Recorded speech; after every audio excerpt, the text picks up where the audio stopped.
You need to get the other mic. Yes. So what do we do? In the 3, 2, 1. Oh, wait a minute, so we're going off of this. Right, because the queuing is only if the mic works. So you can't do it without mic. Because I don't think the IFB is not a problem, is it? I'm connected. The IFB isn't the issue. I thought the audio was the It's issue. the mics that's the issue. Yeah, I mean the audio, the mic.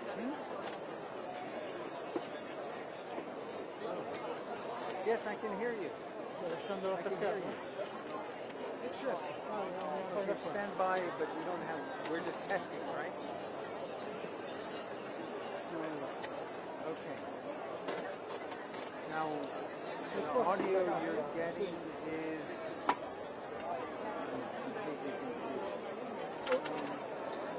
completely confused. Okay, Ben? Yes. You need to look at me. I don't understand. Are we doing it off of this? Well, we need to be ready for both. Okay. All right.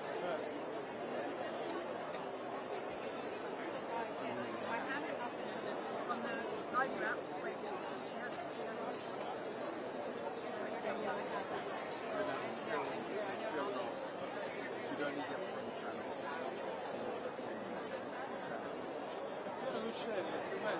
Come? On the real camera, mic test. Real camera. Main camera mic test. 1, 2, 3, 4, 5, 6, 7, 8, 9, 10. 1, 2, 1, 2, 1, 2. Raise it up. 1, 2, 1, 2, 1, 2, 3, 4, 5. But if you turn around, I'm going to lose the audio. So, yeah. Go like this. Okay. Anyway, They're like a big framed up. Vai un po' dietro, okay. Not too much, yeah. Remember, it's vertical, it's not move. Okay. I really don't understand how we're going to do this. I'm going to stand here and I'm supposed to. Oh, I think you're going to... Ale, you're going to come round. You're going to come round, right? You're going to walk the sticks. Okay. I thought we were Mi just sta testing. Ethernet e power. So this Ethernet e power. I'll be using as IFBN. Yes. And that thing is. We have you, but it's just with the mic. All right. Well, I'll just take it as it comes. Blah blah blah blah blah. Sì, sì, però mi devi We're staccare not speaking, all'audio. but I did before. Yes.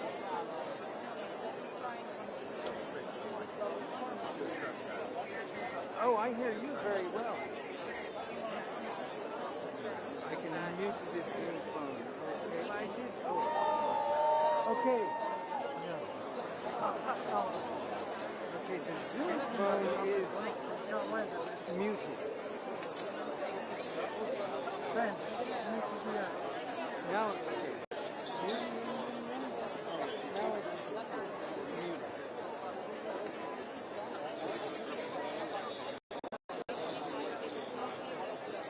Come c'è il coso? Recupera il cavo, questo. There you go. Where you want to go with this?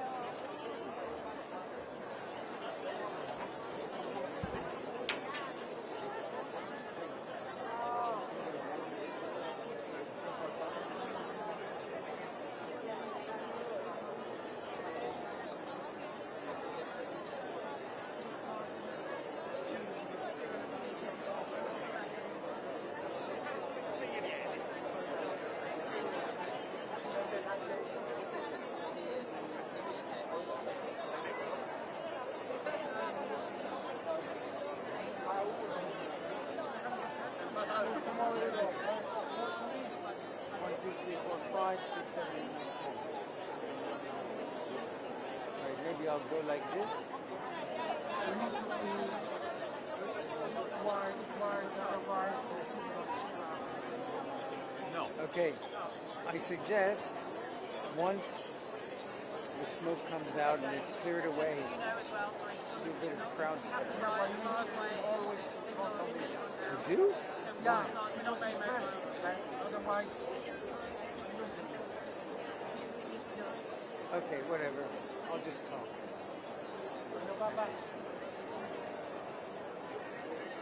Because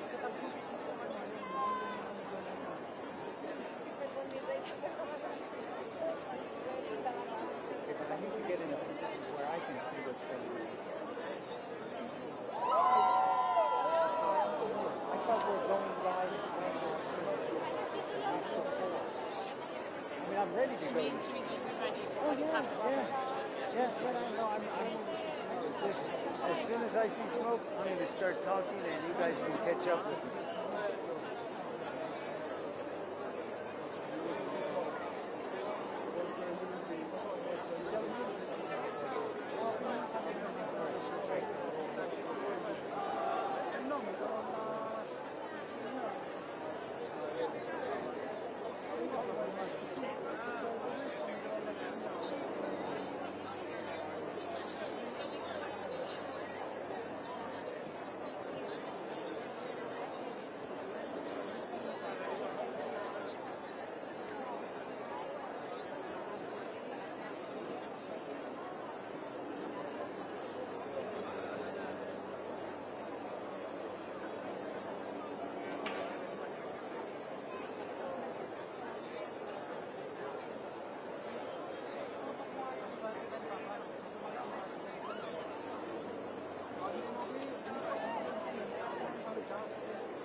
So you blah blah blah blah and they go on agli altri.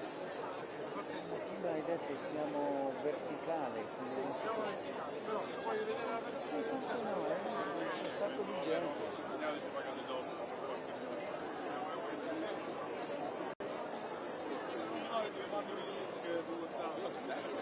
Huh? You're the Vatican. Only see president. They give these out. No, I'm not. I didn't get one of those. We're old timers. Is that an American accident? This is American. CNN. Oh, wow. They're everywhere. That's the studio.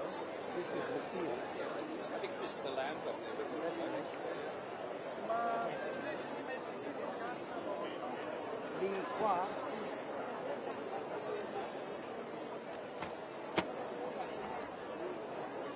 Okay. Just tell me where you need me to go. I'm just taking some back shots.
for another hour. Exactly. Anyway, better to do this than scramble.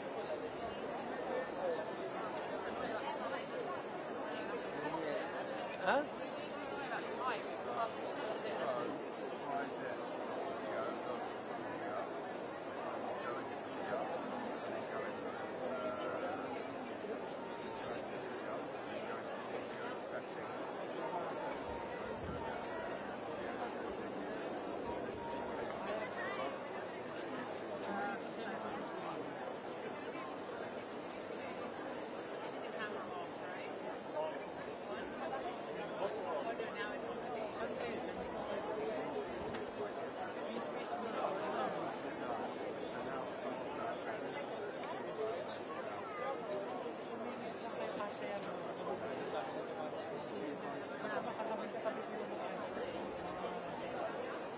No, but you see, look.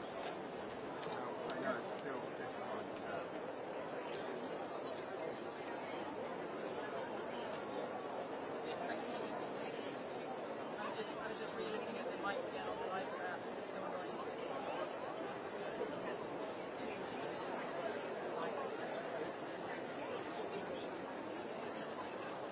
Well, I mean, if that little bit of the G in the end.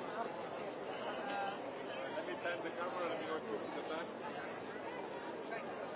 It's just annoying because the test working as well. Yeah, but we're going into the settings on the app.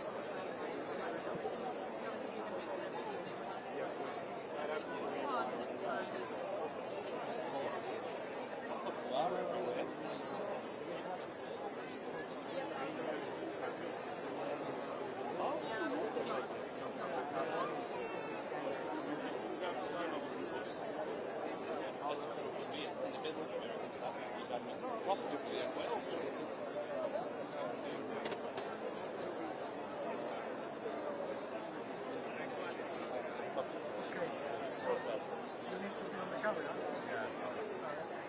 I was just trying to get the cable maybe Oh no, I let me straight.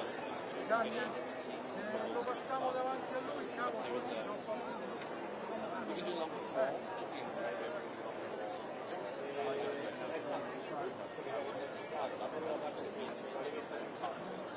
No, no, solo il cavo grigio. I'm not hearing anybody speak to me. I'm connected. Oh, yeah.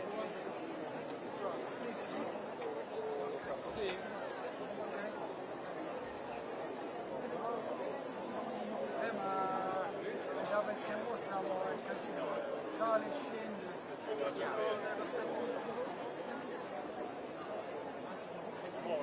però può essere che sia.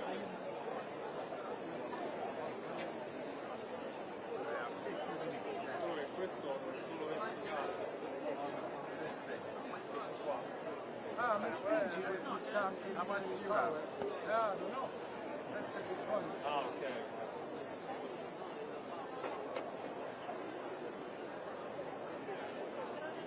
Quello grande, no? Quello grande, sì.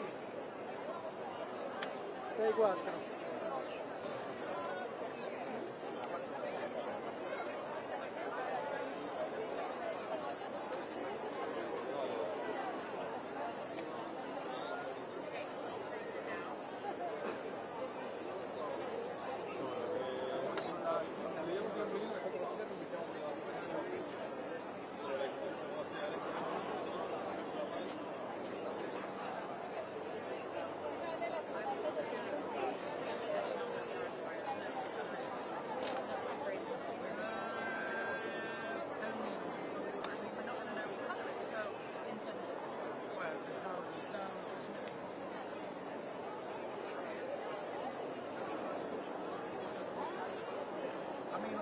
Screen, you see, they have a different shot. The big screen is actually better to look at than the actual chimney on the roof.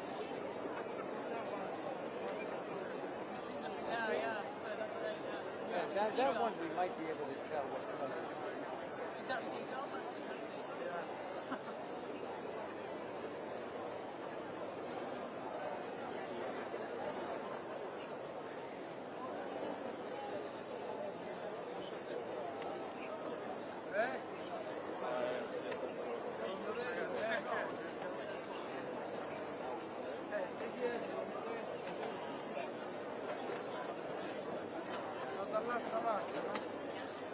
sai, sta su o dietro la cosa,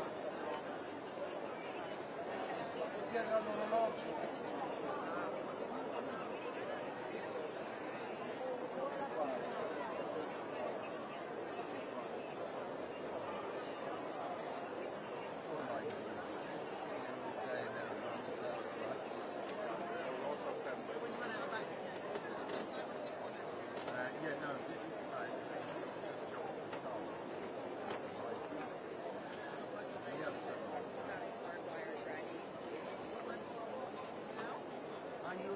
Sucking the Wi-Fi from my stuff.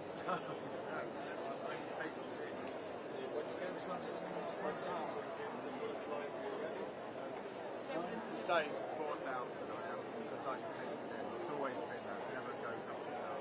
Yeah, I'm covering 2. I got 6, 4 cows, plus Wi-Fi and look, I'm on 6, 7. Okay, went up now. Come?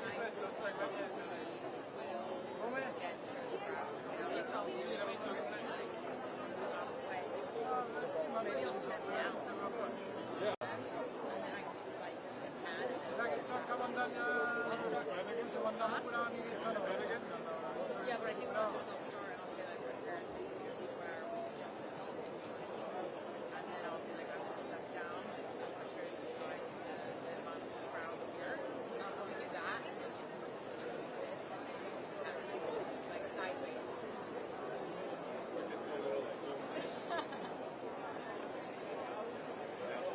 And then you can turn sideways and as you turn sideways I'll like step back up and I'll just keep talking and show that. So I don't come back to it. You do as you did, slowly come back to me. So it's fine.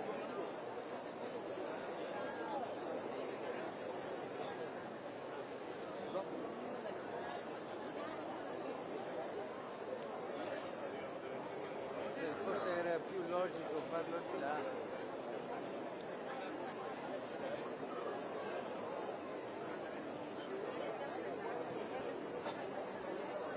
Qui siamo un po' più vicino a...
Leading up to the white smoke, and it was the third day, wasn't it, that the actual news came, and the second day of the that's right, of the second the afternoon. Yes, it was quite late in the evening, which we may be going on to here today as well, but it was a similar sort of time, I seem to remember.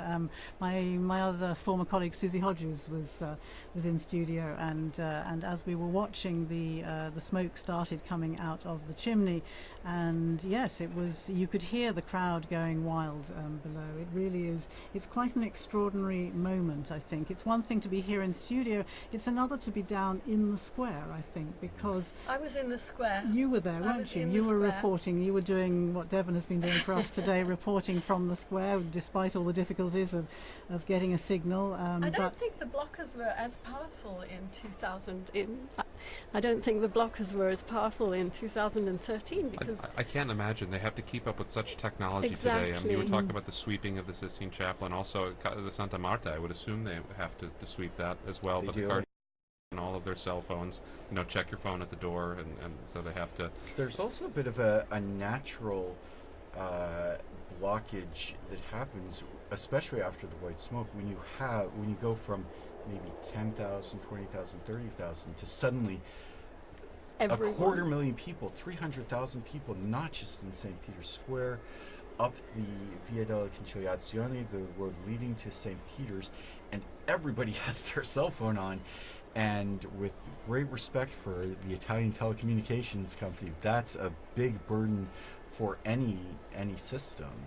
And so when you are trying to get out there and you're there and you're trying to send the video of you with the selfie with the new Pope, you might have trouble getting a hold of your friends and family back in England, back in the United States. That was most noticeable even during the recent funeral for Pope Francis, when you have those numbers. Again, I think the figures were 400,000 officially, weren't they, between those gathered in the square and those who were along Via della Conciliazione and down on the route towards St. Mary Major for the burial when Francis was laid in his final resting place. And again, the difficulty of getting any kind of signal to be able to send messages even was quite challenging. So yes, it is a problem, and people are gathering, and of course everybody now has a phone on them, and everybody. That was another thing I remember, because it was getting dark during the I remember waiting March, for Pope though. Francis. When the was smoke earlier. came out, it was dusk, but it was still light out. And by the time they got to the actual pronouncement, the night sky was completely black. And there was a flashing of all those millions, or at least hundreds, tens of thousands of cell phones as people tried to take the first pictures of the new Pope. And that is something which, of course, is quite different from in past times when people would acclaim by applauding and cheering. And But applauding and cheering has a lot to say for itself, because I remember being in that square and stepping out. And to be honest, I didn't recognize him. I didn't know who he was. But You weren't close the only to one. me was a group of Argentinians, pilgrims. And immediately I realized he must be Argentinian, because they went wild. And so I think I was online, I don't remember. I think I said, I think he's an Argentinian. And then, of course, everybody is looking for the biographies and trying to and the internet risks crashing as well, because everybody is trying to download that biography. Interestingly, I've noticed that the Vatican this time has come up with an extremely helpful dashboard, which again is unprecedented. As far as I remember, we had to do a lot of the research ourselves, but we now have a Vatican dashboard which gives you all the details that you ever wanted to know, or the basic information about the cardinals, all the cardinal electors, who they are, where they come from, how old they are, who created them cardinals, what their main features, if you like, of history has been so far, which is incredibly helpful for all of us trying to cover these that's things. progress, Phil, but it is two-faced, in the sense that on the one hand, yes, we do have a lot of information much more readily at our fingertips. On the other hand, we are expected to be active on so many more platforms and to be there. And so it's been a really steep learning curve for us as well. You know, we're going to have to be there when the smoke is white. We're going to take a screenshot, we're going to do a video, we're going to have a name out there. It's very challenging for journalists this time and age. And Linda, I'd like to go back to something you said about the applause, where applause is very significant. As you mentioned, Dawn, in the past, sometimes it was by acclaim, it was the voice of the people of the city of Rome. But even today, in various liturgies, we hear the people to signify their acceptance. And it's not a legalistic form, but there is a place for the people to express their approval of a choice of a priest, of a bishop, and less formally here for the Pope. Well, Saint Cyprian, when he was defending the papacy of Cornelius, this was in 250 A.D., he said that the clergy of Rome consented to him. He was ordained by all the bishops and by the acclamation of the people. And so this is actually, it is kind of liturgical, the reception of the Pope coming out on the loggia, and then the people acceding to that election in the square. It's a very important moment. Now, sometimes the people historically have not always been so peaceable. They've made their desires known.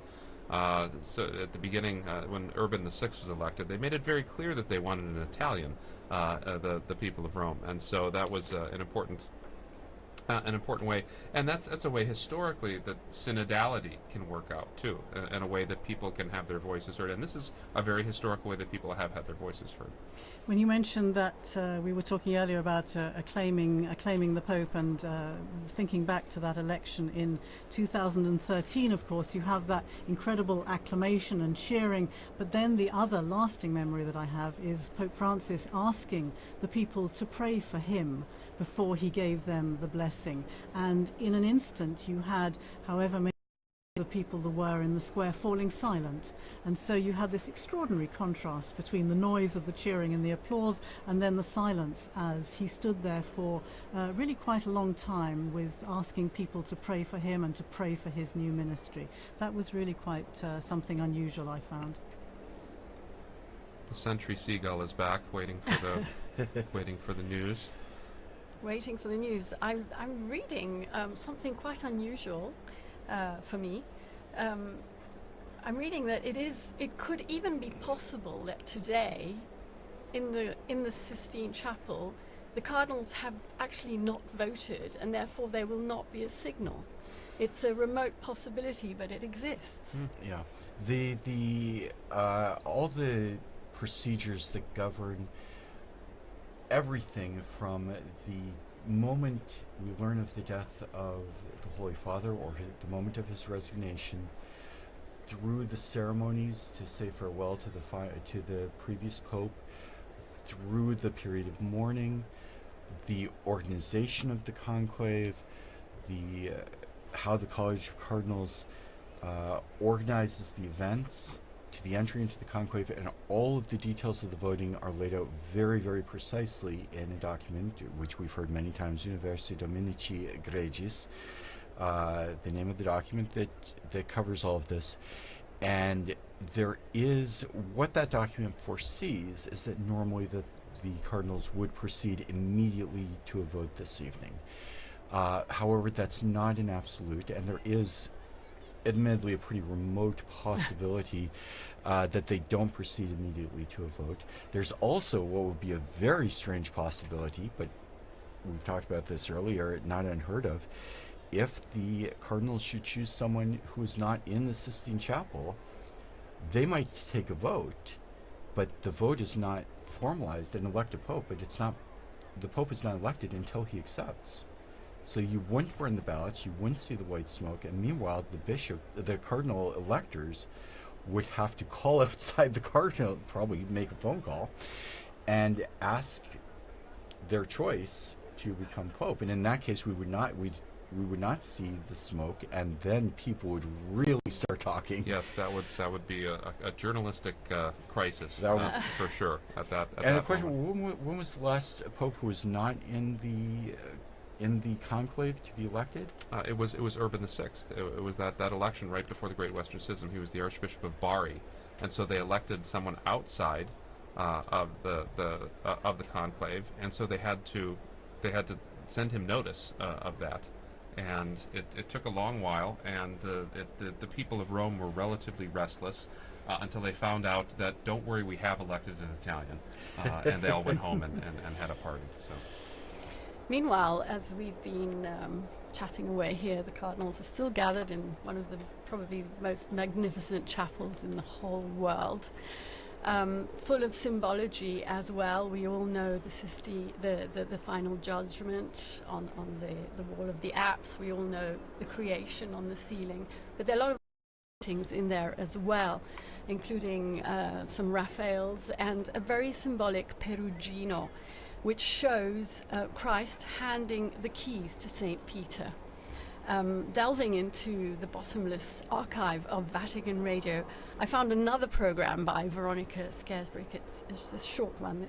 She speaks to a professor of fine arts, Brina Ennis, who tells us about that particular fresco, which is part of the of Christ on the right-hand wall as you enter the Sistine Chapel.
Yes, and we were listening there to Breda Ennis speaking to Veronica Scaresbrick. She mentioned there the 265th successor of Peter, so she obviously did that program just before the election of Benedict XVI. One element we haven't mentioned today, probably the most important, is the guidance of the Holy Spirit in this process. This morning the cardinals gathered in a very important mass, the mass for the election of the new pontiff. The mass was presided over by Cardinal Re, Cardinal Giovanni Battista Re. He's the dean of the College of Cardinals, and he asked the participants in the conclave, the cardinals, to join in prayer to ask the Holy Spirit for guidance. Well, that's very important. He recalled the reading in the Acts of the Apostles, how after Christ's ascension into heaven, all were united and persevering in prayer together with Mary. And the cardinal said that all gathered here today are praying together, as well as just a few hours before the start of the conclave, under the gaze of Our Lady beside the altar in this basilica, he said, which rises above the tomb of the Apostle Peter. Professor Prudler, how important is this element? It's irreducible. I mean, the selection. We saw that with the prayers at the entrance of the conclave. We saw it with the Missa Pro Elegendo this morning. The intoning of the Veni Sancti Spiritus, the invocation of the Holy Spirit on the work of the conclave. But it's also important that we remember, as the Holy Spirit guides and protects the Church, that we know that we also must cooperate with His promptings, with the promptings of the Spirit, in order to rightly follow God's will in our lives. And the cardinal electors have to do this too. It surprises some people sometimes that when he was Cardinal Ratzinger, Benedict XVI spoke about the Holy Spirit's role in the conclave. And he said, I would not say that the Holy Spirit picks the Pope. I would say that the Spirit does not exactly take control of the affair, but rather, like a good educator, as it were, leaves us much space and much freedom without entirely abandoning us. And so the Missa Pro Elegendo this morning, the ceremonies at the beginning were meant to help the cardinals to be open to the Spirit in that way, and to put aside other agendas, other political ideologies, and be open to the promptings of grace. And so that's because, and I think that was something very wise of Benedict to say, because in the past, I mean, there's not always been good popes. I mean, in the history of the Church, there have been quite bad popes, and yet the Church endures, and that's the astonishing thing from an historical perspective. And so today we pray that we are open to the promptings of the Holy Spirit for the cardinal electors.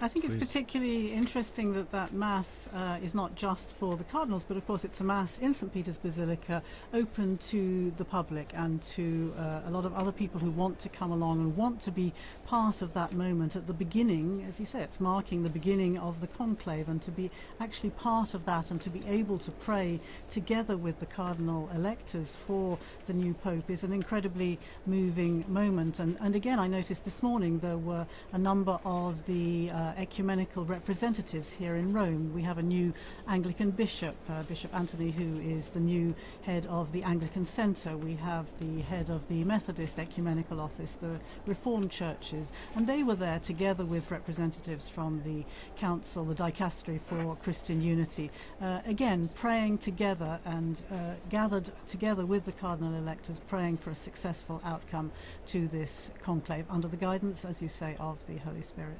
And that homily by Cardinal Re brings us back to the whole concept of unity as well, because he also reminded those present about the duty to maintain the unity of the Church on the path traced out by Christ.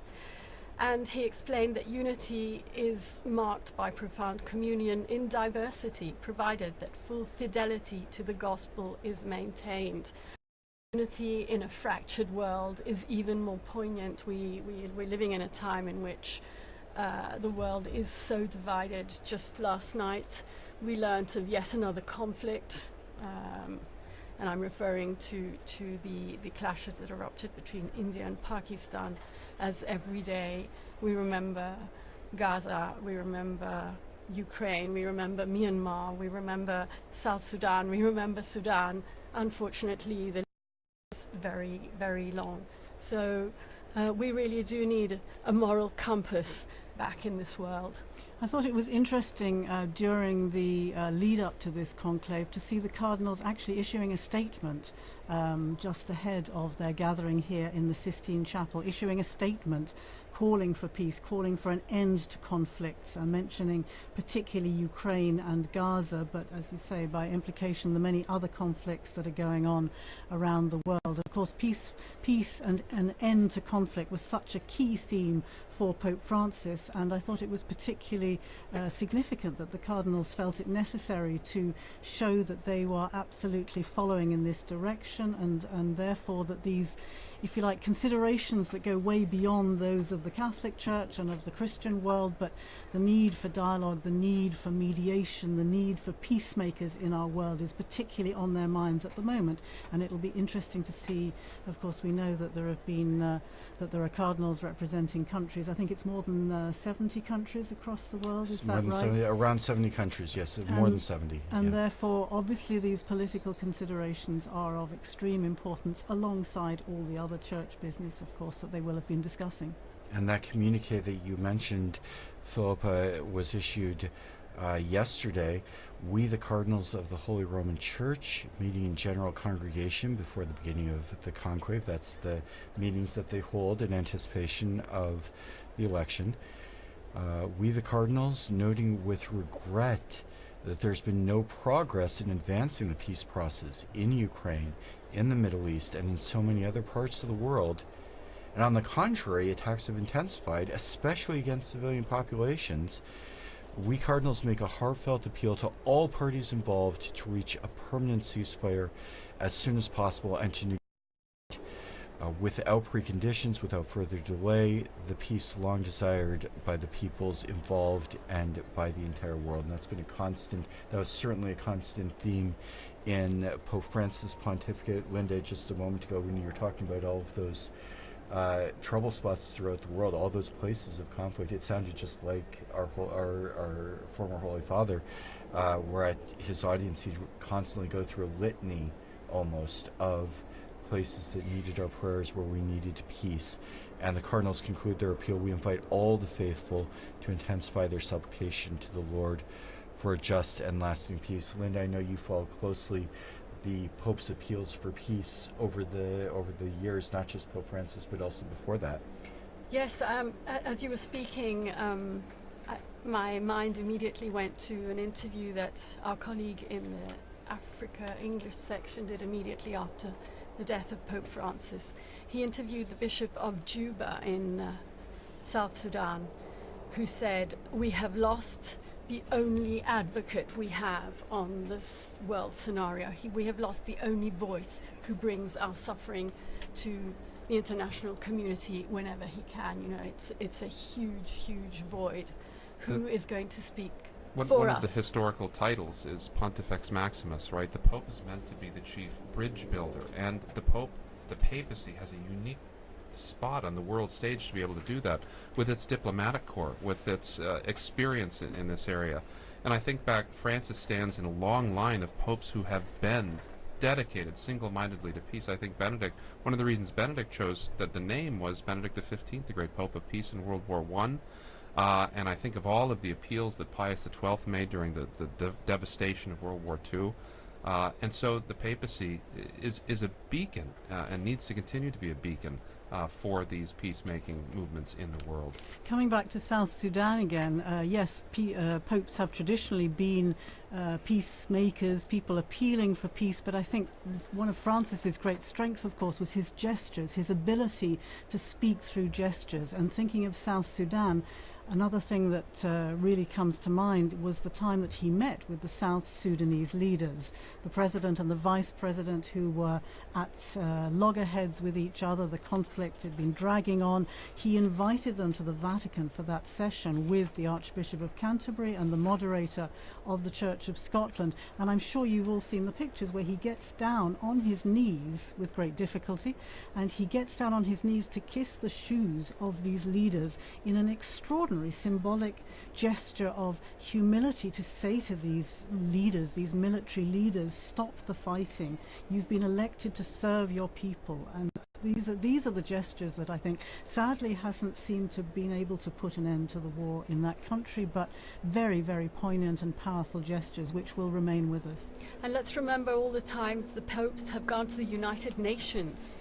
We'll never forget Jamais plus la guerre, Pope Paul VI, and then Pope John Paul II, and Pope Francis. They have all been to that incredible forum, of that family of nations, to say, stop fighting, listen to the voice of the people.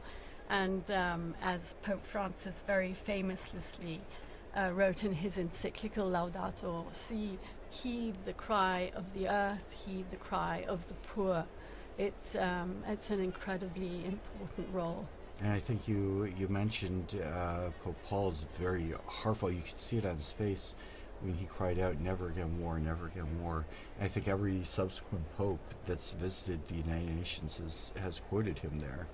I'm not absolutely certain of that, but Don, you mentioned the unique place of the Catholic Church. The Church is present in just about every country in the world, so they have a stake in a lot of these conflicts. Some places the Church is very small. Mongolia has a community of a few thousand people. 1,500 Catholics. With the Cardinal, though. Right? But with the Cardinal, who we saw today, is Cardinal present Marengo. throughout the world. It does have the diplomatic corps, and I know you've done some studies to the diplomatic corps. It's not just the Pope's gestures, which are very, very important. You mentioned the beautiful gesture of the Pope kneeling at the feet of the leaders, but there's also so much work that goes on in the background, which is animated and inspired by the Pope. That's where the Secretary of State, the nuncios, are really trying to carry out the background work of trying to make the Pope's appeals a concrete reality. One of the surprising things, people come to Rome, they find out it's a city with two sets of embassies, that there's embassies to the Republic of Italy and there's embassies to the Holy See. And the Holy See has diplomatic relations with an immense number of countries, including countries that are at utter loggerheads with one another. And so that in situations of war, in situations of conflict, nations can come to the Vatican and use the diplomatic service in order to exchange messages of peace, in order to exchange messages offering ceasefire. And so it's very important to remember the work of nuncios, of the special envoys, when the Pope sent Cardinal Zuppi to Ukraine as a special envoy for peace, that this is something the Catholic Church is very good at and can be a force for helping to establish lasting peace in these troubled areas. And as you said, Don, that's something that the Church can do, where you can speak with both parties as, if not exactly a neutral party, but at least something that's a little taking a step back, where you can't talk to one another, but you can talk to someone else. We saw that with the Second World War and some of the tremendous work of the Department of State. We also have seen with the Secretary of State, one of the big issues is the plight of displaced persons, and that was a big work of Vatican Radio in its early history. Linda Philippa, maybe you could speak about that role of the Holy See in the humanitarian work of the role of Vatican Radio in the humanitarian work of the Holy See. Well, I think you're probably referring to the Second World War, right? Especially, yes. When the radio started a service announcing the names of prisoners of war, in order that people could tune in and hear whether their husbands, their fathers, their brothers were in these prisoners of war camps following the Second World War, and that was, as I say, way back after the Second World War. But of course, if you're talking about the plight of displaced people, then much more recently, during this past decade, of course, we think of how significant an issue, I would say a top priority, this was for Pope Francis. Hard to forget that the first place he chose to visit after his election was the tiny island of Lampedusa down to the south of Italy here. Why? Because he wanted to remember all the people, all the many people who have lost their lives trying to flee their countries, trying to get to safety and security for their families, and losing their lives in the Mediterranean in these terrible flimsy boats that just capsize. And so these kind of, again, the image of him throwing that those flowers into the wreaths of flowers into the sea from the boat to remember the people who'd lost their lives. Speaking with other migrants who had successfully arrived in Lampedusa on that first visit.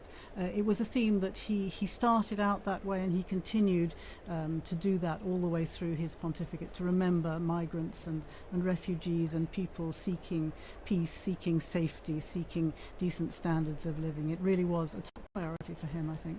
And he did that in the company of the ecumenical patriarch, if I'm not mistaken. I think Bartholomew was on that boat with him. Bartholomew went to the refugee camp in Lesbos. Right. I think you're thinking of the time he visited there when he went on a trip to Greece, and he travelled there with, yes, Patriarch Bartholomew, for whom also this is a priority. And it was, again, a moving occasion to talk to many of these men, women and children who had risked everything to cross the sea to try and get to safety. And meeting with refugees in the camp there was another very significant moment. But also here in the Vatican, you remember, he invited families. He had families come over here with the help of the St. Egidio community. The Humanitarian Corridors. The Humanitarian Corridors program. There was an awful lot of work went on together with the Dicastery for Integral Human Development and the Refugee Department there, and all the work that's been done, particularly during this past decade, I would say, is extremely significant.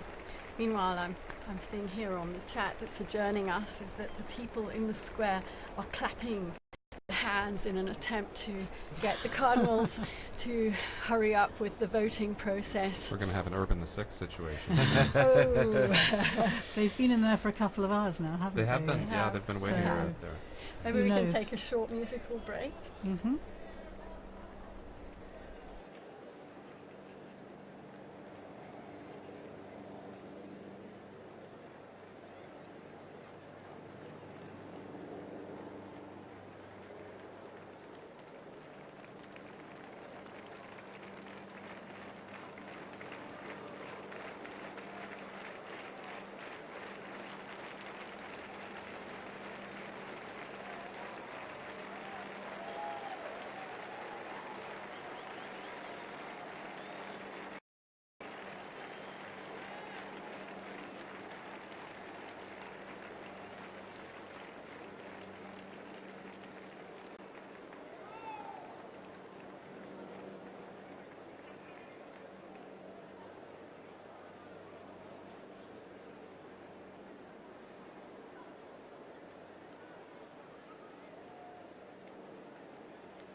And once again, we welcome you to Vatican Radio's live coverage of the Conclave to elect the 266th successor of St. Peter.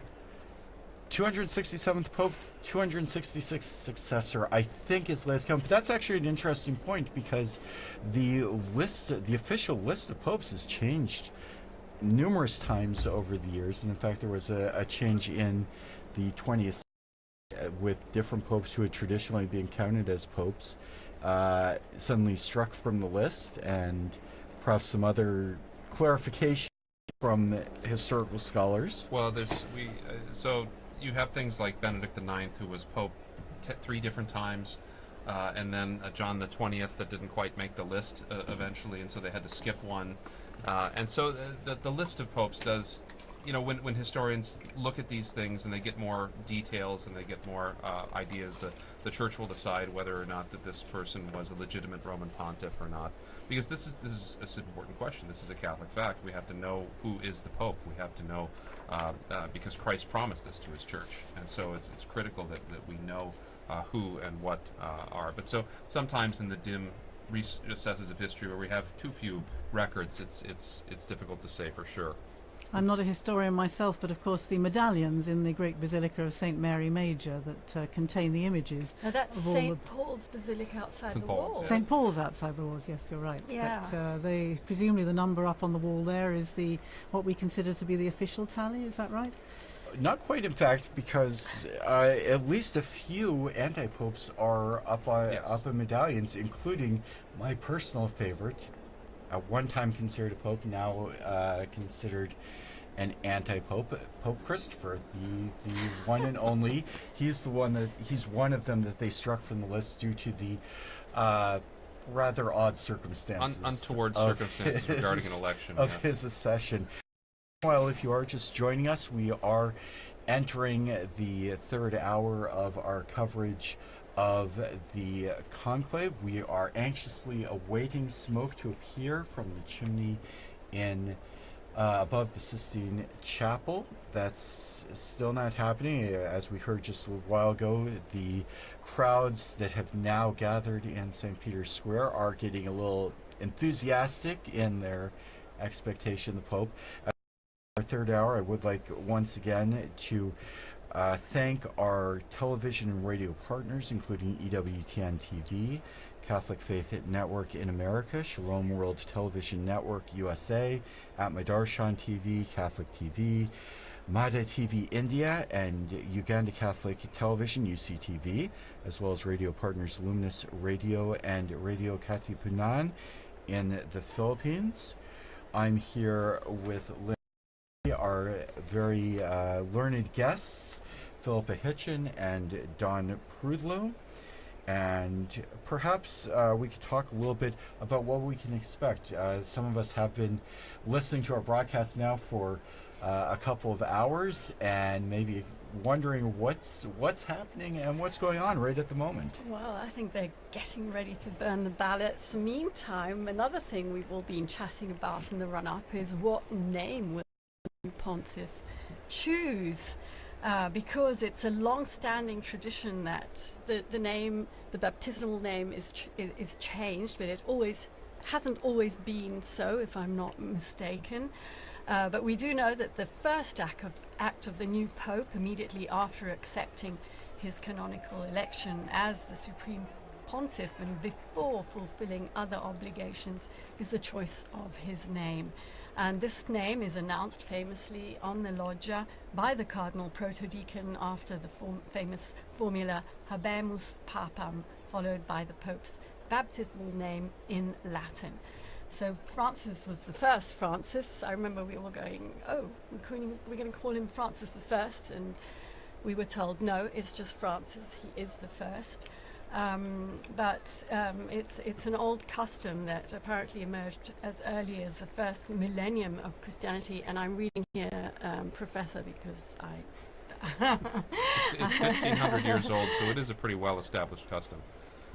And can you tell us anything about the popularity of certain names, why they became so much more popular than others, why Francis perhaps was never chosen until this last pontificate? Well, there have been a series of quite traditional names. I mean, there's a good list with 266 popes to choose from. There's good, and it ties people back into continuity with the past. Benedict, naming himself after Saint Benedict, and after Pope Benedict XV, the Pope of Peace. I tend to think Pope Benedict XIV, the great scholar pope as well, that he tied himself to. But and then you had the innovation of John Paul, right, having the two papal names. And he will be, if there ever is another Francis, he will have to be Francis I. I mean, he doesn't have any choice. He will be Francis the First. He will have to be Francis. If there's a Francis II, there's going to Oh, have to. Yeah, he'd have to be retroactively promoted to Francis I. But this is a great moment, because it's the first time that we can get an insight into the mind of the new pope when they have this name. So, for instance, if, as a lot of people think, the new pope may choose the name Leo, we know that that's probably in line with Leo's great work with social justice, with Catholic social teaching, but also, hopefully, Leo's great work with Catholic academics as well. But how many Leos have there been? Well, he would be Leo the 14th.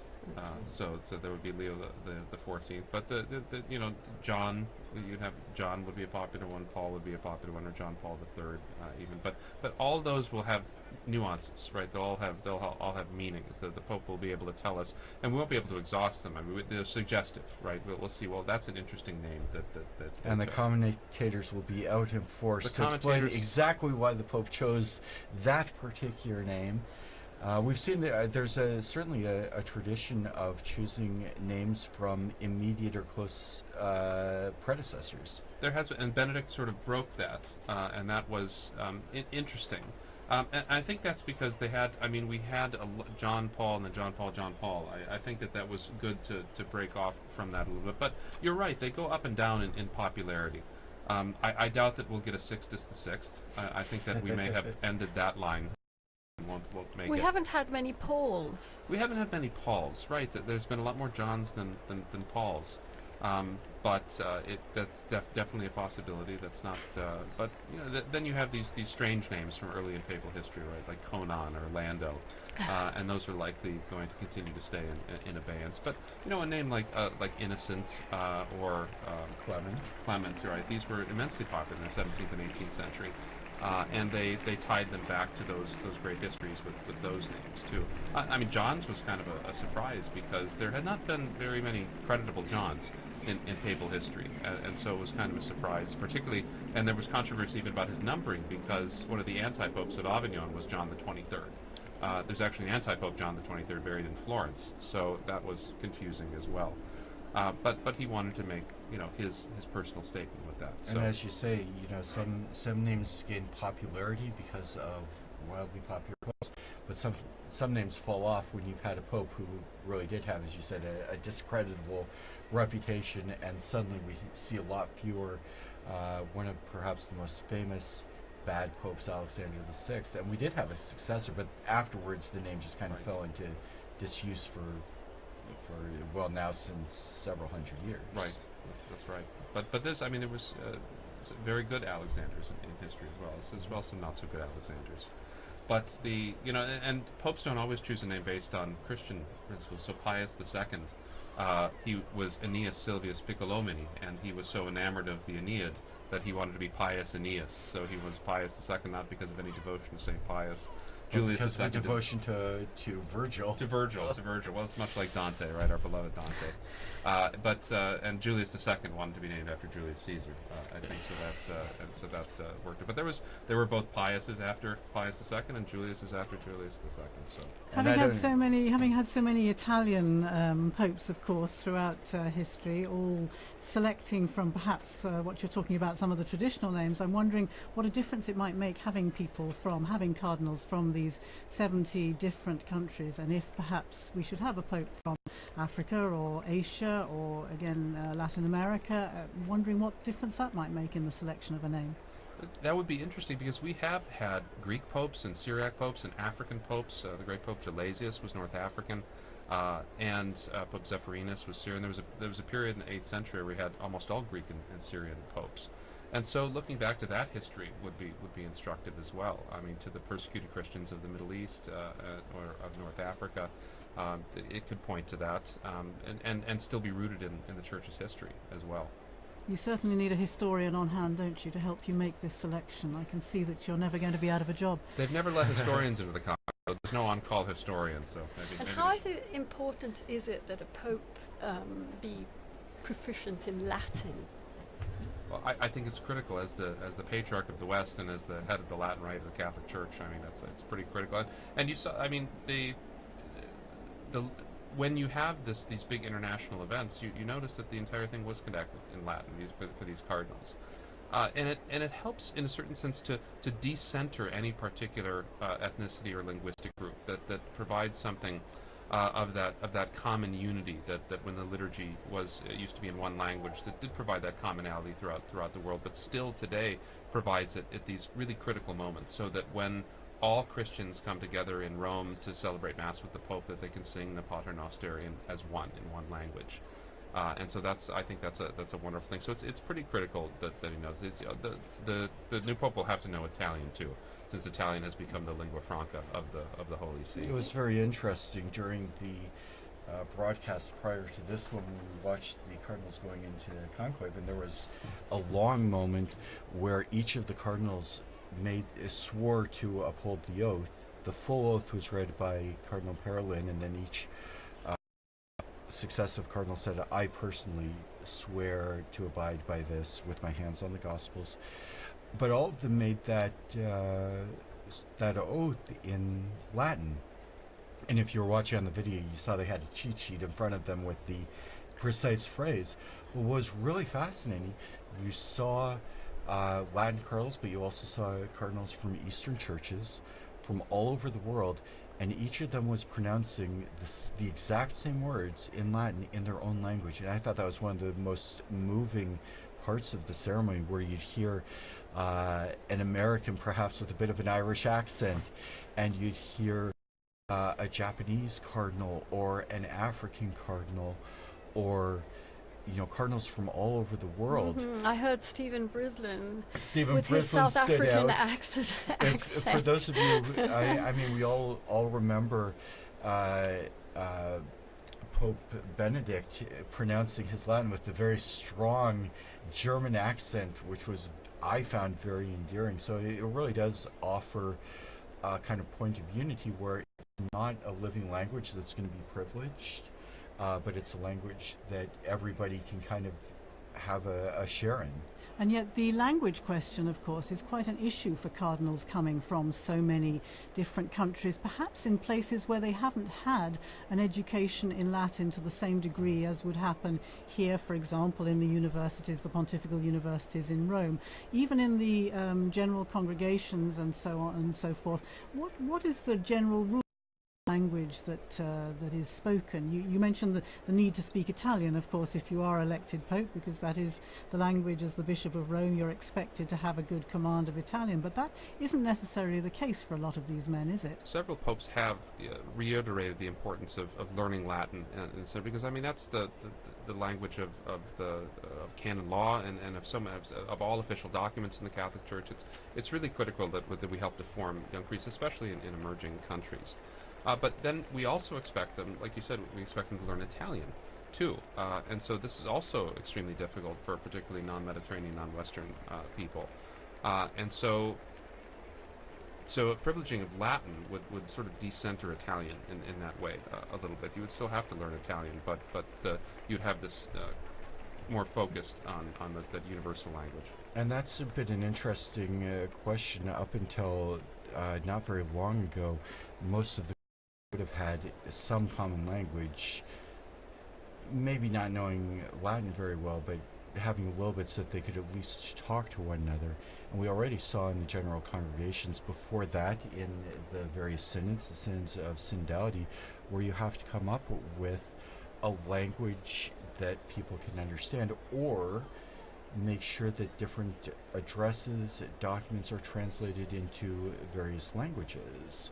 For a long time, the cardinals would have been largely well educated, and or when I say well, not good, but in the sense of had a lot of education and maybe could talk to one another. One of the things they've talked about with this conclave, with 133 different cardinals, not all of them speak Italian, not all of them speak English or Spanish, which are somewhat common languages, but they're in a room where if they want to talk to one another, there are some limitations as to their ability to communicate.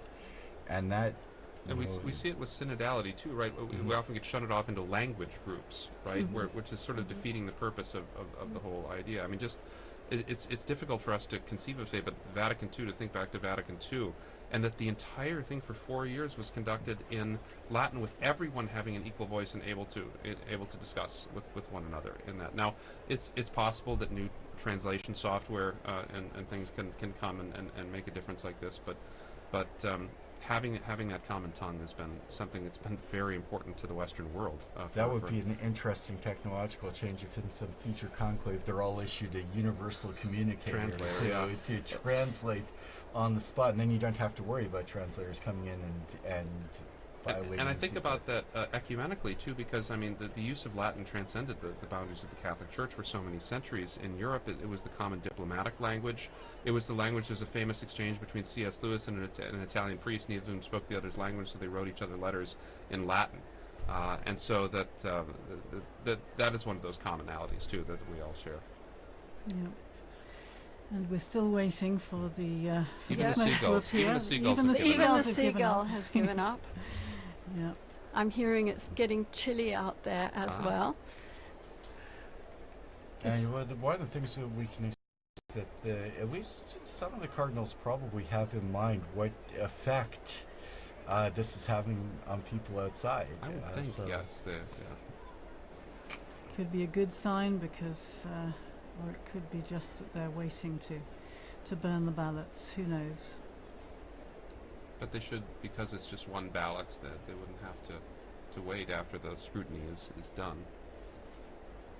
But as you were saying earlier, I think, Chris, this is going to affect timings, isn't it? I'm imagining not just today, but we start again tomorrow morning. Just give us a recap of the times that are expected.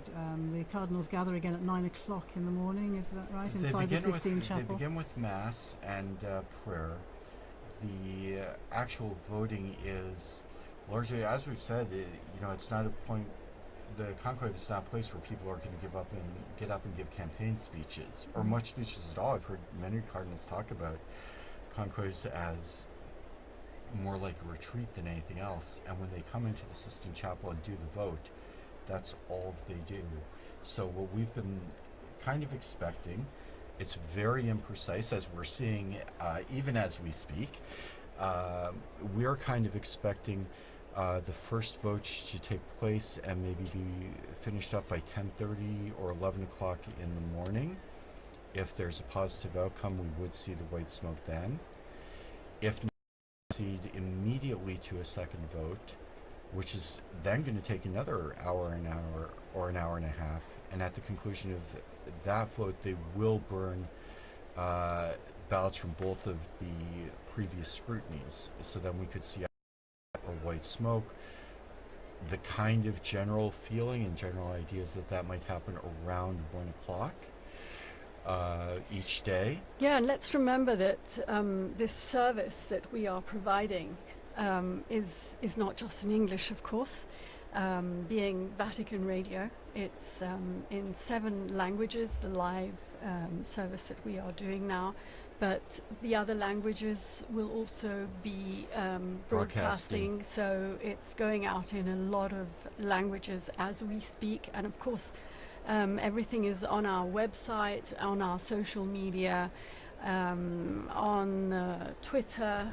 And not just spoken languages. And not just spoken languages, the sign languages, in various sign languages. There's the Italian sign language, the American sign language, and I'm here.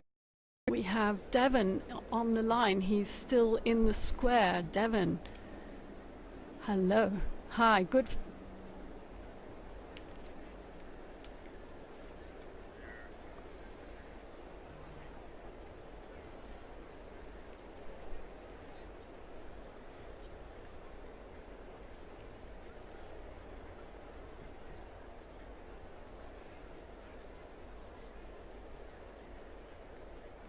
Is it getting dark?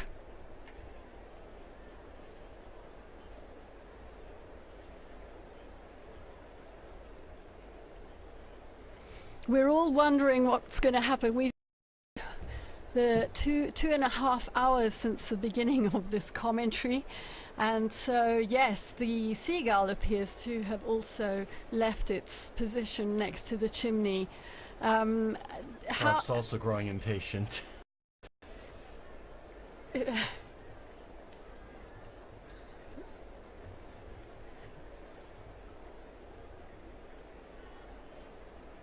Have you spoken to any other pilgrims or Romans in the square who have specially come for the occasion?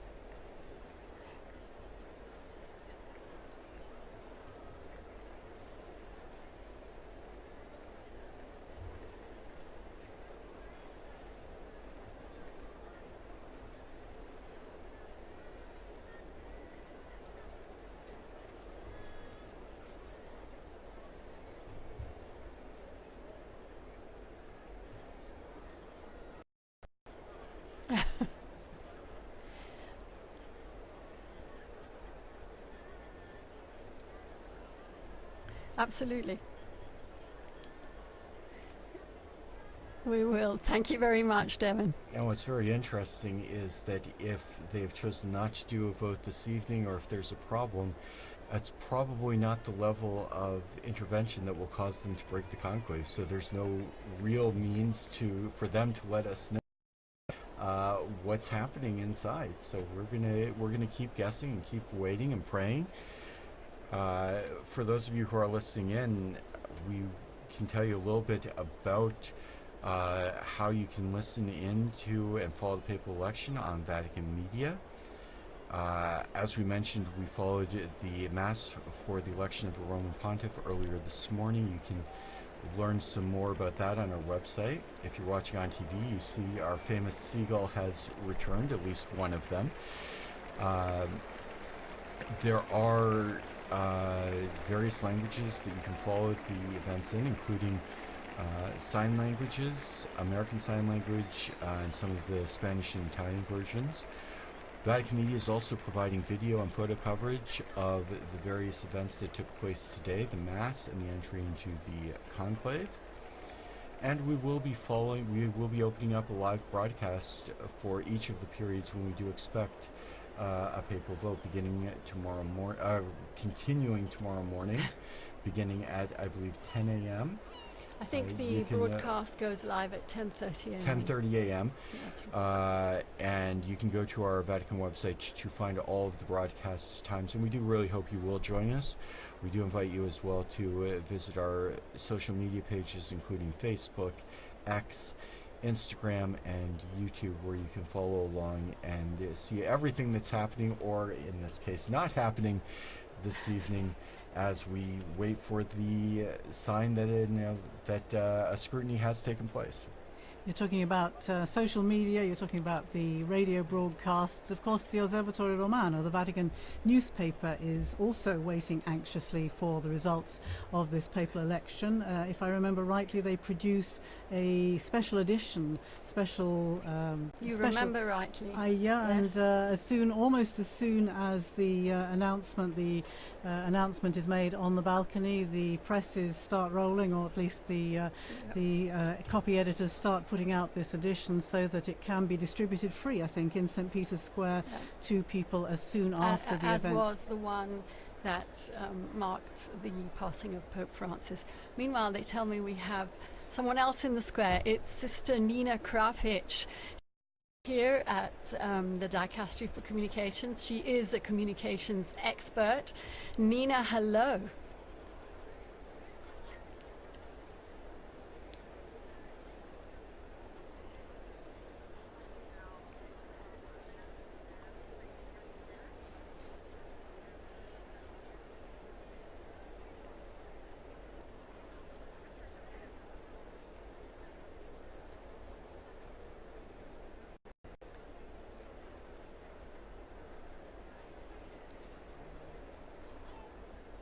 It's your first conclave, isn't it, Nina?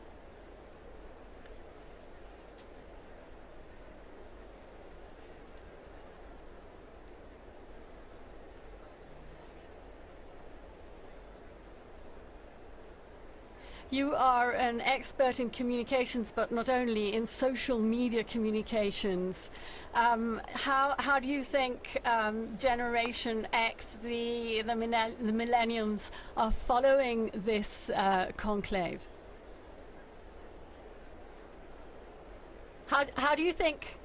I was speaking about social media, which is very much your field, and getting the message out to the younger generations. How are they following this conclave? What kind of interest have you been perceiving from them?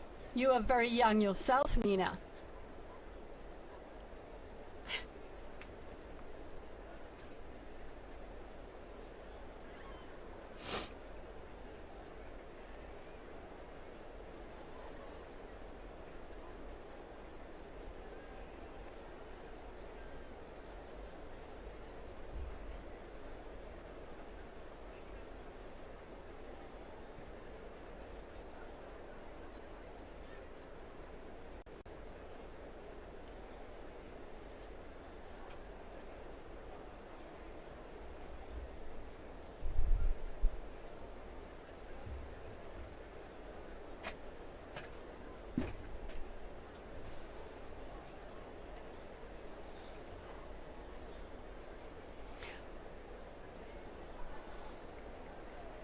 Well, you know how we knew that you were there, Nina? Leo, my son Leo, saw you on Instagram in the square.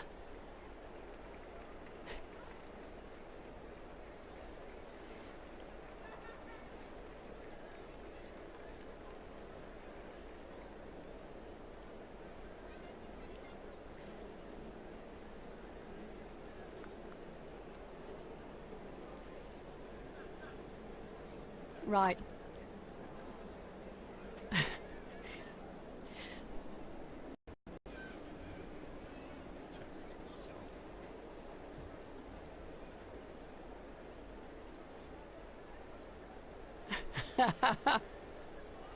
A chimney and a seagull, yes.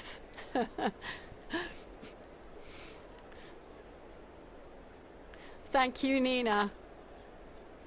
Yes. We'll be speaking to you again. Yeah, absolutely. Okay. Thank you. Bye-bye. Bye-bye.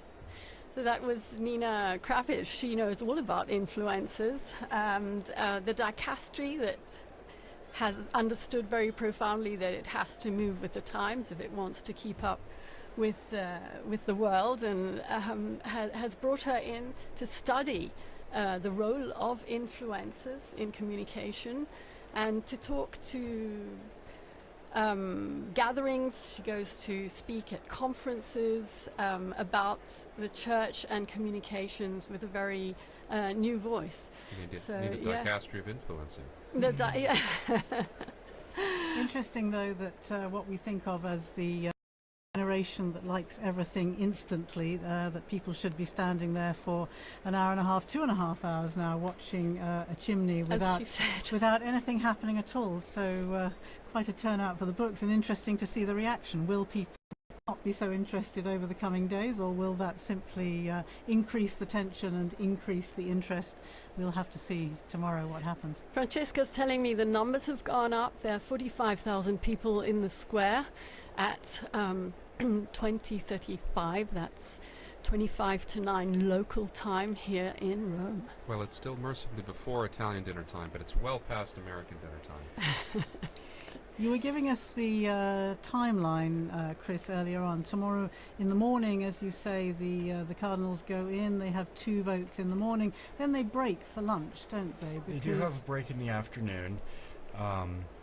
They will, after the second vote, if the first vote is not conclusive, they'll go immediately to the second vote. Then they do have some time. They'll have their lunch. There will be more prayers.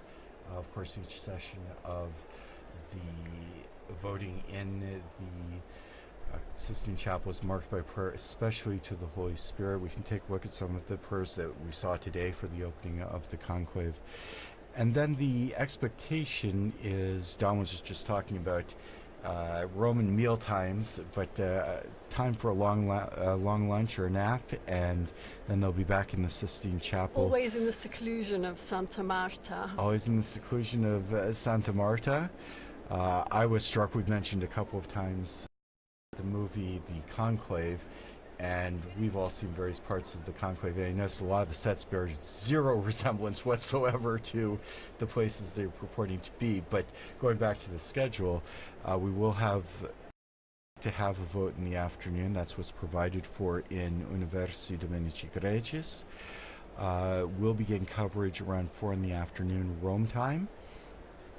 And if there is a successful vote, we'll see the white smoke. Otherwise, we'll have to wait for a few more hours, and possibly the first smoke we might see in the afternoon in coming days might be around 5:30 or 6.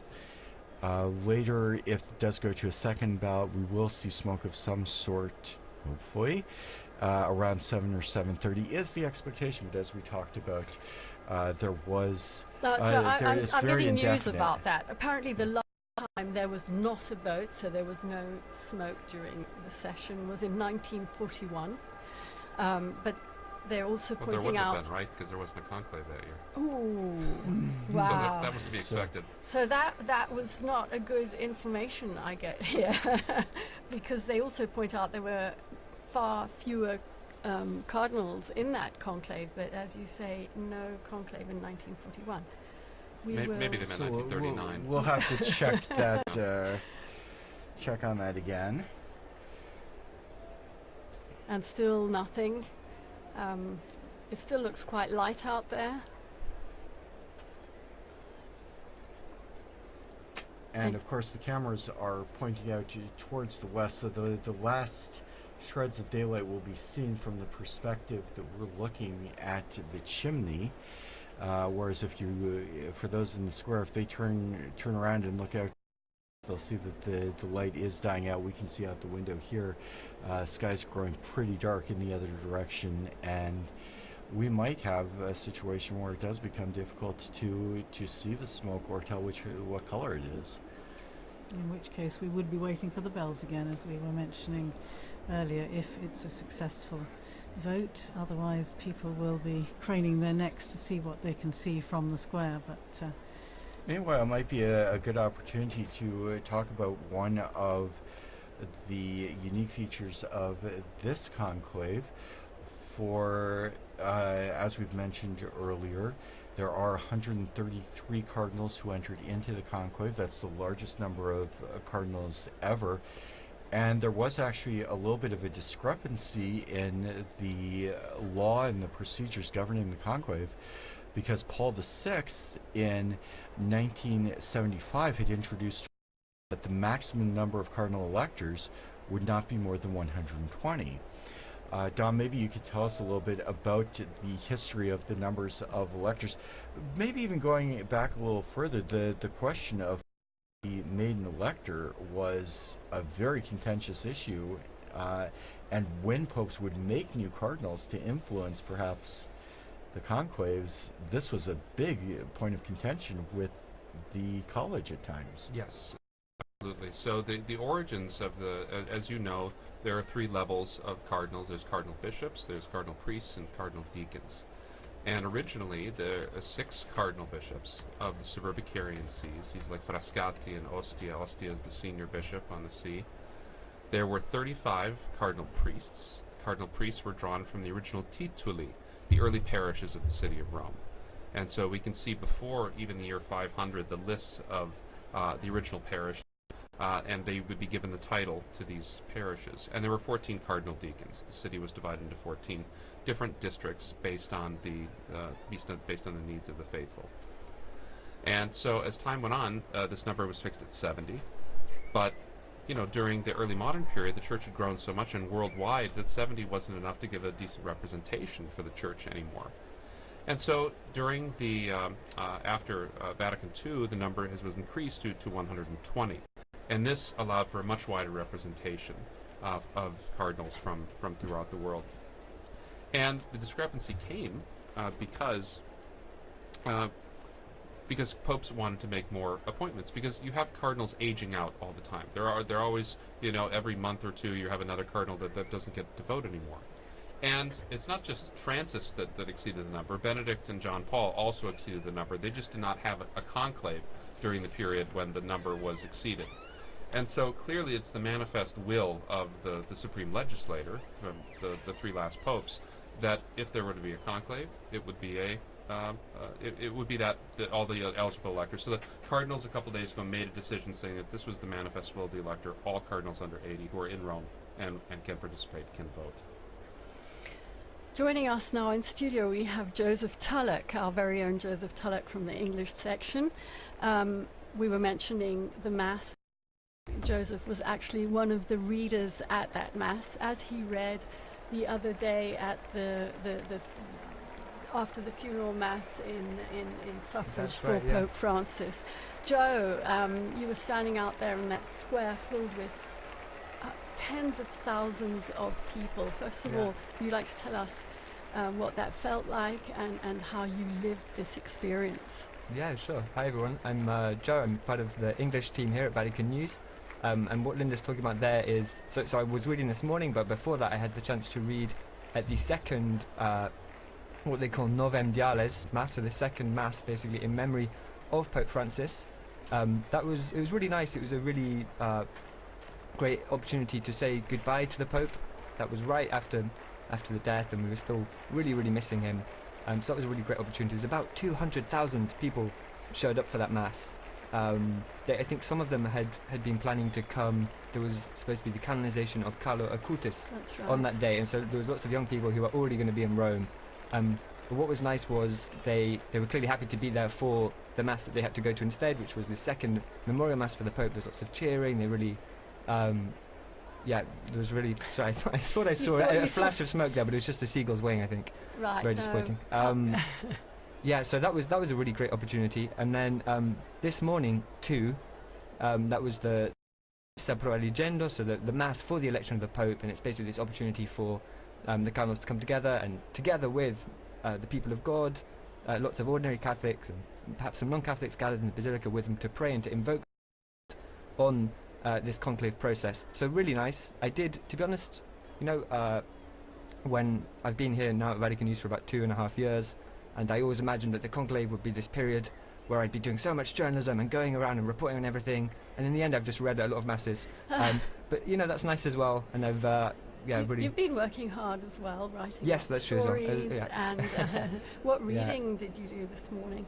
So it was a reading, putting me on the spot, it was from, I think, the prophet Isaiah, and really nice reading about, I think it's the one that has... The Spirit of the Lord is upon me. He has appointed me to preach the good word to the poor, something like that.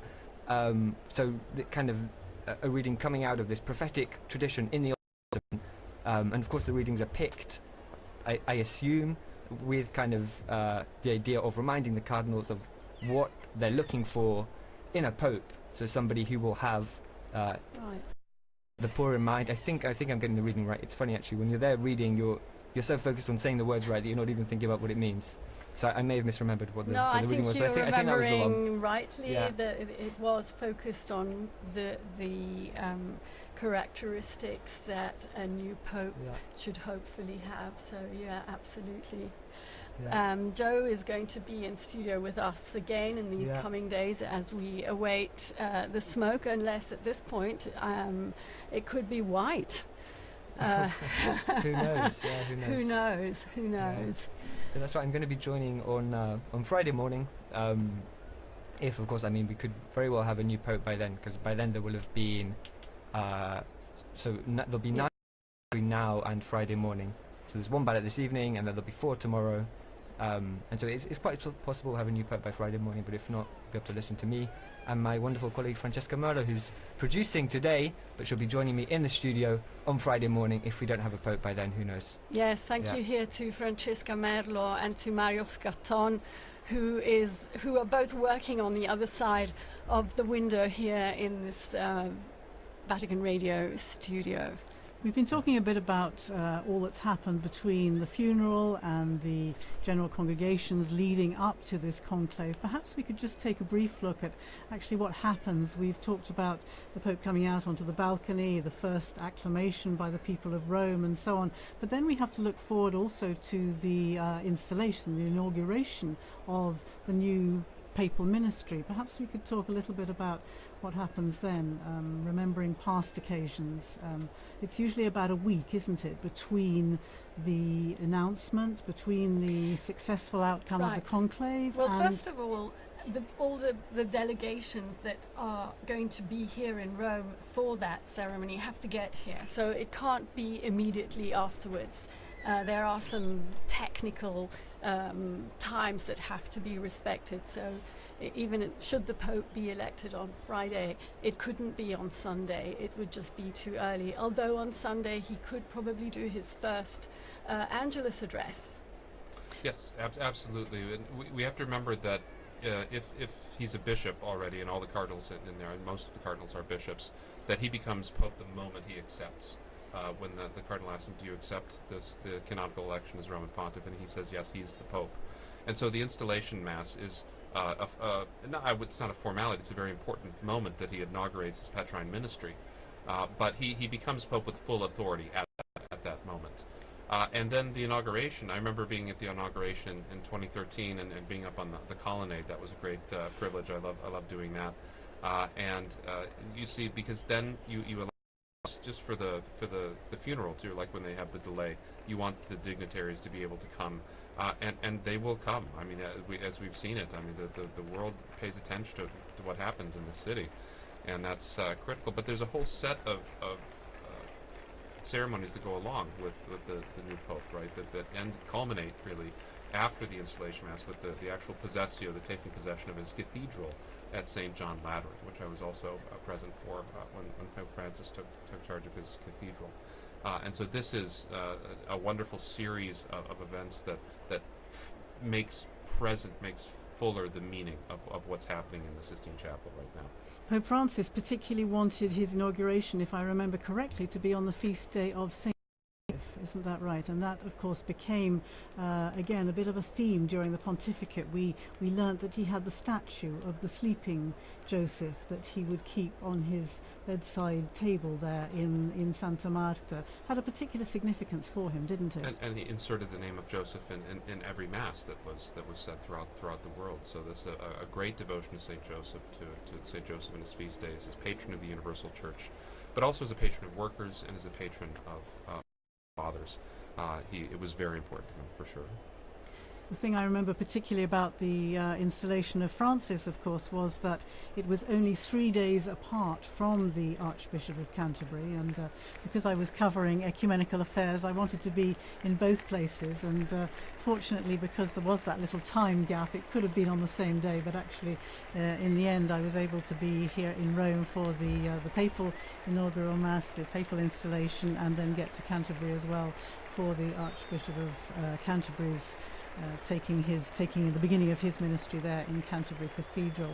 And there was a nice, when Francis died, there was a nice little tribute from Justin Welby, no longer of course the Archbishop of Canterbury, but there was a nice tribute in which he talks about his first meeting with Pope Francis, and he was ushered into these, extraordinarily elaborate and baroque surroundings in the apostolic palace, and feeling a little bit intimidated anyway, and he sits down, and the Pope begins by saying, I'm senior to you, as you know, and of course his kind of heart sunk, and he thought, well, this kind of wasn't the tone I was expecting, and then the Pope looks up and jokes and goes, by 3 days only, and that was kind of the tone that the jokes continued, and it was the beginning of a very strong relationship in which they kind of lived out this ministry of walking and working together, which became the leitmotif of the sort of Anglican-Catholic dialogue through this past 12 years.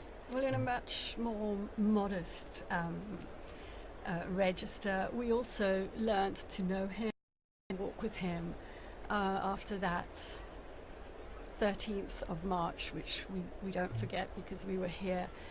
We didn't know who Bergoglio was, and very slowly we began to understand him, he went to Lampedusa, as you mentioned, his very first journey abroad, after having said that he didn't really want to travel.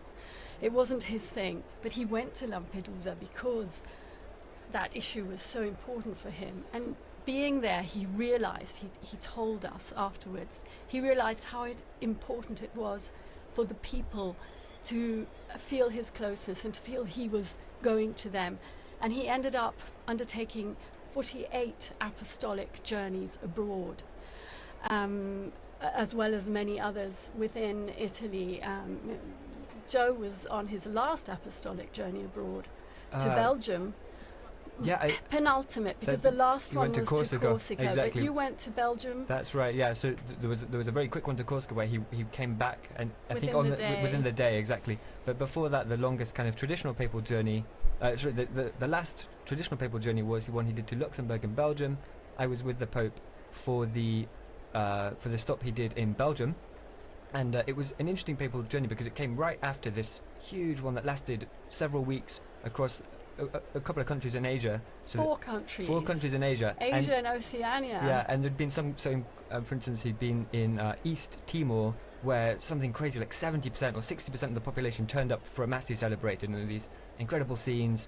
And I think it's the most Catholic country in the world, with the possible exception of Vatican City. No, I think it's more Catholic than the Vatican City. Okay. That's what the Vatican officials quit. But okay. Right. And so he'd just come back from that, and then he came to Belgium, which is obviously a fair country.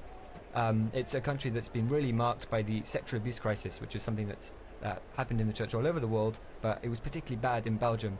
And so it's a country where there's also, on a level, there's some also distrust, I think you can say, towards the church. And so it was a very interesting papal journey for that reason. The Pope did a couple of things. So he met with survivors of sexual abuse, and that was a closed-door meeting, so there were no journalists there. We don't know exactly what was said, but there were some interviews afterwards with some of the survivors who said that he really listened to them and they felt moved by that. And he also visited some universities. So Belgium is home to 2 famous Catholic universities. I'm going to butcher the pronunciation. One is, I think, Leuven, and one is Louvain, and one is Dutch-speaking or Flemish-speaking. The other one is French-speaking. 2 very historic, very prestigious Catholic universities, and the Pope visited both of them. There was, if I remember rightly, there was at Leuven, the Flemish Dutch-speaking one. He kind of had an exchange with the professors, and then what was interesting was afterwards when he came to Louvain, it was more a dialogue with the students. But on both kind of occasions, he was doing what we really came to expect from Pope Francis, which was this dialogue, kind of talking to people, even people who disagreed with him. I remember there was some when the students were talking to him, as well as they agreed with a lot of what he said, and then they were pointing out some points where they disagreed, and that was really typical of Pope Francis as well, this desire to talk to people, even people that didn't agree with him. Absolutely. And so it was kind of it was a classic Francis trip in that way.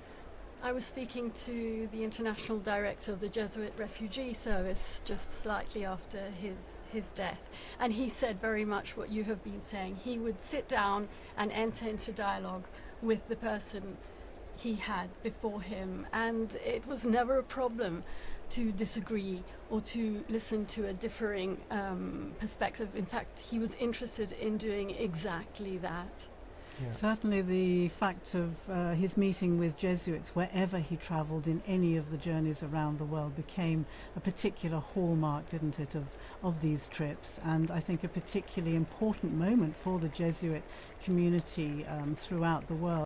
I'm wondering, Don, if you can tell us anything about the frequencies of popes belonging to particular orders as opposed to those who don't. I mean, it's not terribly common. We remember it was almost a shock when Jorge Bergoglio was a Jesuit, right? It was kind of popularly thought that a Jesuit would never become pope, so that was very shocking. There have been several popes from religious orders. From the Franciscans and Dominicans, each have a handful of popes. None since the 18th century, late 18th century. There have been some monk popes, particularly during the period of the monastic revival in the 11th century. But by and large, they have been taken, a lot of them, from the secular clergy. That's been mainly, and they've kind of gone back and forth between the diplomatic corps and between canon lawyers and theologians, and that's been pretty much the case. There hasn't been too much of a... Well, there is always, I would say, about 15% of representation in the College of Cardinals come from religious orders. They do not often get elected to the papacy. I don't think it's any particular animus against... It maybe historically have been against Jesuits, but that's not... But and I'm talking back from the very foundation of the order. But it's really something that the person has to fit the job too. And very often religious orders are focused on a ministry. They're focused on a particular specialty. And the pastor, the secular priest, the bishop has got to be all things to all people. And that often is better training for the kind of things you'll encounter in the papacy than other forms of religious living. And I wonder, is that 15% roughly the same today with the cardinals who are gathered behind the walls of the I'd have to Sistine look. Chapel there? I could make a count, but I would suggest it's roughly 15 to 20%. And so after the Pope died, I saw a couple of headlines saying something along the lines of Pope Francis never stopped being a Jesuit. And this idea that as you were saying there, that each of these orders has their own charism and they really mark the members of those orders. I don't know if you have any thoughts about the ways in which Pope Francis never stopped being a Jesuit, the ways in which his Jesuit formation really shaped him and became the Pope that we all knew.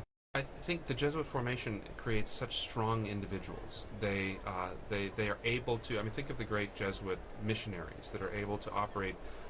They're meant from the very foundation not to live in a religious community, right? I mean, they're meant to be able to be sort of sole proprietors sometimes when they need to be.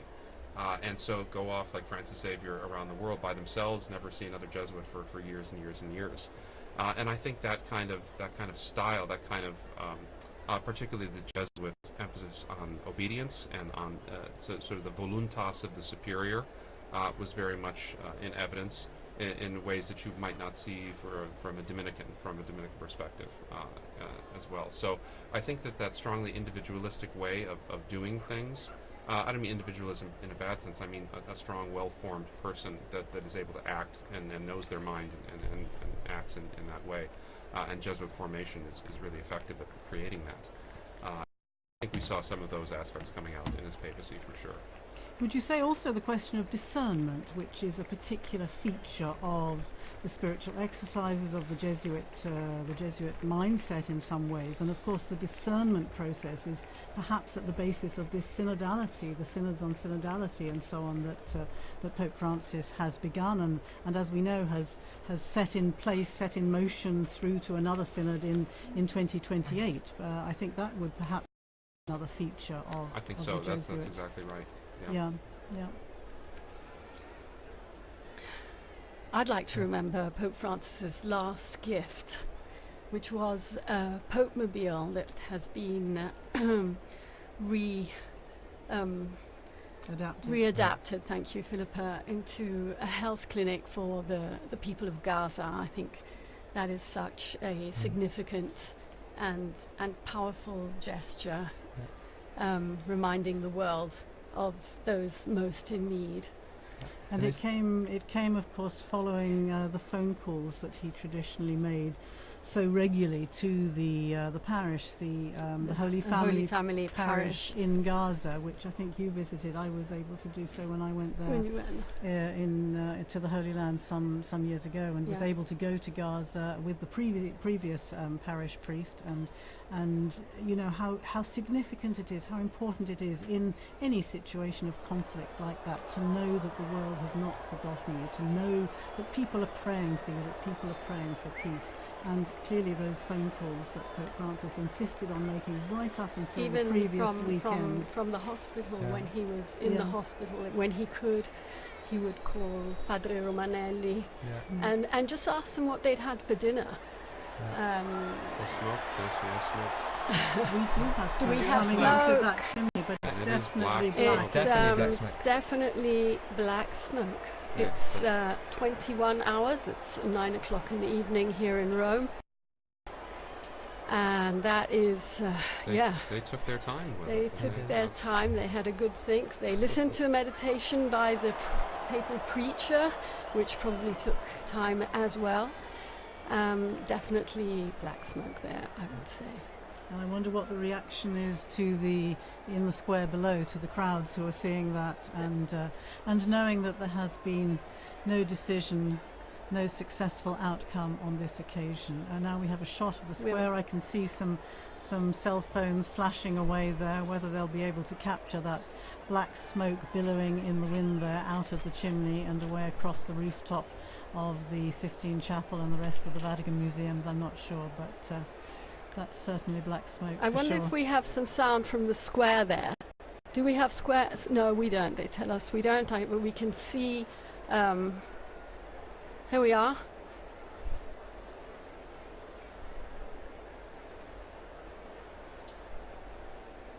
Well, The noise they've of made the sure crowd. of it at least. They've Wow. got a good bit of it. Yes, a good crowd in the square. And you can see, of course, those giant screens set up so that even if you can't actually see from where you're standing, which it looks difficult to see from it now. does. Yeah, and in fact, I remember that from past And as you were saying, it's dark. At nighttime, Yes. it becomes difficult. Okay. Well, that is again. I never failed to be moved by the sight of our most beautiful, beautiful city, the Bernini Colonnade, St. Peter's illuminated that sky.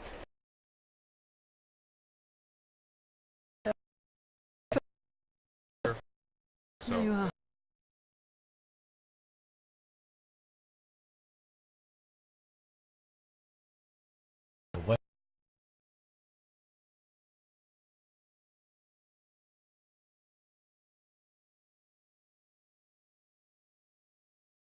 And from the